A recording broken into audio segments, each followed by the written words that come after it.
நேயர்களுக்கு வணக்கம். நான் உங்க எம்பிஆர் சங்கர். இந்த நிகழ்ச்சி சினிமாயனால கோலிவுட், டோலிவுட், மாலிவுட், சாண்டல்வுட், ஹாலிவுட்னு எல்லா சினிமா பற்றிய தகவல்களையும் கொடுத்துட்டு இருக்கோம். அப்பப்போ தான் வரோம். ஏன்னா எல்லாரும் எல்லா தகவல்களையும் உடனுக்குடன் தெரிஞ்சுக்கிட்டாலும் எக்ஸ்க்ளூசிவாக வெளியில் அவ்வளவா தெரியாத தகவல்களை தேடி எடுத்து கொண்டு வரணும் அப்படிங்கிறதுனால தான். ஸோ தமிழ் சினிமா வந்து இப்போ ஒரு ஆரோக்கியமான நிலையில் இருக்குது அப்படின்னு சொல்லலாம். இந்த வருஷ துவக்கம் வந்து பெரிய படங்கள் வராமல் கொஞ்சம் இழுபறியில் இருந்தது. அப்புறம் பார்த்தீங்கன்னா நிறைய படங்கள் வந்து ஆச்சரியப்படத்தக்கிற வெற்றிகள் படங்களும். அமரனோட வெற்றி தமிழ் சினிமாவுக்கு ஒரு மிகப்பெரிய நம்பிக்கையை கொடுத்துருக்கு, கொடுத்துருக்குது. இப்போ விஜய் கூட சொல்லியிருக்கிறாராம், அவர் இப்போ பெரியசாமி அவரை கூப்பிட்டு நான் கொஞ்சம் லேட்டாக வந்து என்ன சந்திச்சிட்டீங்க, இல்லைன்னா கூட ஒரு வாய்ப்பு கொடுத்துருப்பேன் அப்படின்னா அந்த அளவுக்கு வந்து தமிழ் சினிமா இன்னைக்கு ஆரோக்கியமா இருக்கு. ஆனாலும் பாத்தீங்க அப்படின்னா இப்படி ஒரு ஹீரோவை டக்குன்னு வில்லனா மாத்திட்டீங்க. சொன்னீங்க, ஆமா நீங்க தான் சொன்னீங்க அவர் தான் வில்லனா வரப்போறாருன்னு. கடைசியில் நீங்க சொன்ன விஷயத்துக்கு ஜெயம் கிடைச்சிட்ட உங்களுக்கு. ஆமா உண்மை. ஏன்னா சுதா கோங்கரா அடுத்து டைரக்ட் பண்ற படத்துல சிவகார்த்திகேயன் ஹீரோவாகவும் அந்த படத்துல வில்லனா வந்து ஜெயம் ரவி நடிக்க போறதா ஒரு தகவல் சொன்னோம். இப்போ சிவகார்த்திகேயன் வந்து அமரன் நடிச்சு முடிச்சிட்டாரு. அடுத்து வந்து பாத்தீங்கன்னா அவர் முருகதாஸ் படத்துல நடிச்சிட்டு இருக்காரு. அதற்கு அடுத்த படம் வந்து பாத்தீங்கன்னா டான் படத்துடைய இயக்குனர் வந்து சிபி சக்கரவர்த்தி டைரக்ஷன் நடிக்க போறதா சொன்னாங்க. பட் அதுக்கு முன்னாடி ஒரு படம் வந்து சுதா கோங்கரா டைரக்ஷன்ல வரப்போகுதுன்னு சொல்லியிருக்காங்க. இந்த படத்துல ஜெயம் ரவி வந்து வில்லனா நடிக்க போறதா ஒரு தகவல். ஆக்சுவலா அது வில்லன் கிடையாதான், நெகட்டிவ் ரோலாம். சரி, எப்படி ஜெயம் ரவி இதுக்கு ஒத்துக்கிட்டாருன்னு கேட்குறப்போ சிவகார்த்திகேயன் ஜெயம் ரவி அடிக்கிற மாதிரி சீன்ஸ் இருக்கக்கூடாது, இழிவுபடுத்துற மாதிரி சீன்ஸ் இருக்கக்கூடாதுன்னு நல்லா சொல்ல போனா தனி ஒருவன் படத்துல வந்த அரவிந்த் சாமி ரோல் மாதிரி ஒரு ஈக்குவல் ஸ்பேஸான ரோலா இருக்கும்னு நினைக்கிறேன். அண்ட் வந்து ஜெயம் ரவியோட சேலரி 16 கோடிக்கு மேல பேசியிருக்காங்களாம். படத்துல வந்து எந்த வகையிலுமே அவங்கள வந்து இறக்காத அளவுக்கு ஈக்குவல் ஸ்பேஸ் கொடுத்து ஸ்கிரிப்ட் இருக்குங்கிறதுனால ஜெயம் ரவியும் பாவம் அவருக்கு ஒரு லீடு தேவைப்படுது, சிவகார்த்திகேயன் மூலமா அவருக்கு இருக்க போகுது அப்படின்னு சொல்லலாம். ஆனால் ஜெயம் ரவி வந்து எப்பயுமே கொஞ்சம் டவுன் டு எர்த்தாக தான் பழகுவார், செய்வார். அவருடைய கொஞ்ச நாளைக்கு முன்னாடி அவருடைய ஒரு படம் வந்துச்சு.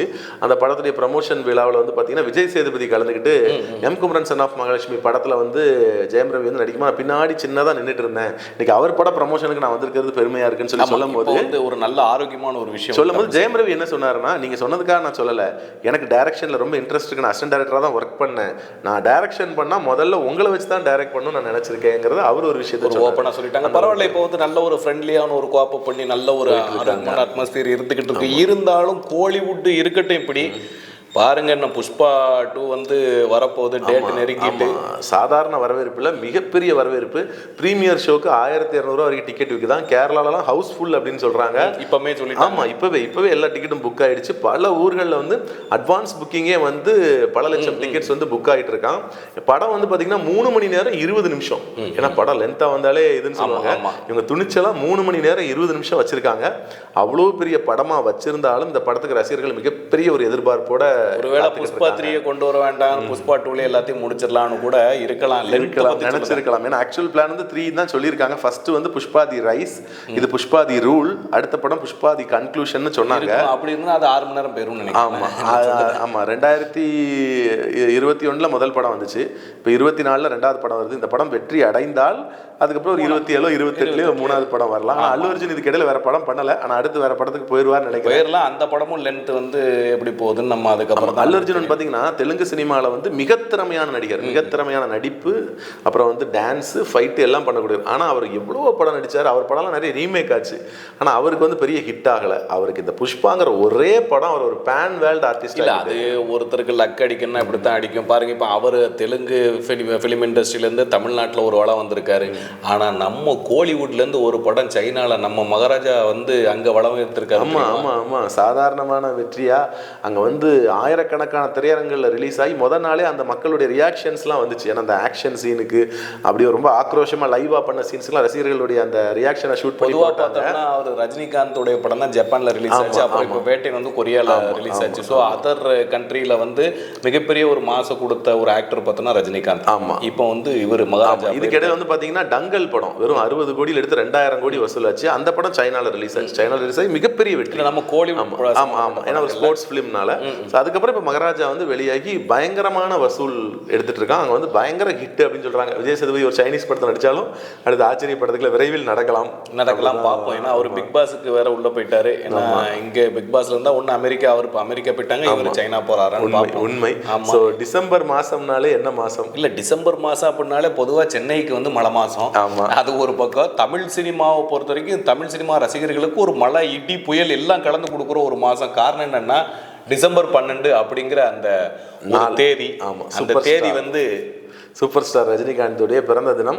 ஒவ்வொரு வருஷமும் பார்த்தீங்கன்னா அவருடைய பிறந்த தினம் அப்போ ஏதாவது ஒரு அறிவிப்பு வரும். பிறந்த தினம் அப்போ அவர் ஊரில் இருக்க மாட்டார். ஷாருக் கான், அமிதாப் பச்சன்லாம் பார்த்தீங்கன்னா அவங்க பிறந்தநாள் அன்னைக்கு வீட்டு வாசலில் ஆயிரக்கணக்கான ரசிகர்களை சந்திப்பாங்க. ஒரு சின்ன மேடை போட்டு அந்த மேடையில் வந்து அவங்க ஏறி நின்று ஷாருக் கான் அவருக்கு அந்த வழக்கமான போஸ்ட்லாம் கொடுப்பாரு. அமிதாப் பச்சன்லாம் கை காட்டி பேசி செல்ஃபி எடுத்து ரசிகர்கள் இப்பவும் பார்த்தீங்கன்னா ஒரு காலம் இல்லை, இப்பவும் அவங்க பிறந்தநாள் வந்து ஆயிரக்கணக்கான ரசிகர்கள் அவங்க வீட்டு வாசலில் கூடுவாங்க. அதை வழக்கமாக வச்சிருக்காங்க. ஒருவேளை இதுல நம்ம வந்து நம்ம ஜெயிலர் 2 பத்தின அறிவிப்பு ஏதாவது கூட வரலாம் இன்னைக்கு. அப்படி ஒரு தகவல் வந்து போயிட்டு இருக்கு. ஜெயிலர் 2வோட ஒரு ப்ரமோஷனல் வீடியோவே, அதாவது அந்த அனௌன்ஸ்மெண்ட் வீடியோவே வந்து அவருடைய பிறந்தநாள் அன்னைக்கு வரப்போகுதுங்கிற ஒரு தகவல். நடிச்சிட்டு இருக்கும்போது சேட்டன் வந்தல்லே பாட்டுக்கு அவர் ஒரு ஸ்டெப் போட்டு ஒரு ப்ரோமோ கொடுத்தாங்கல, வேட்டையன் கூலிக்கும் சேர்த்து அந்த மாதிரி நெல்சனை வச்சு இந்த ஜெயிலர் 2க்கு வந்து ஒரு ப்ரமோஷன் வீடியோ பண்ணுவாங்கன்னு ஒரு கருத்து வந்துட்டு இருக்கு. ஏன்னா அதை வந்து லோகேஷ் கனகராஜ் தான் ஆரம்பிச்சு வச்சாரு.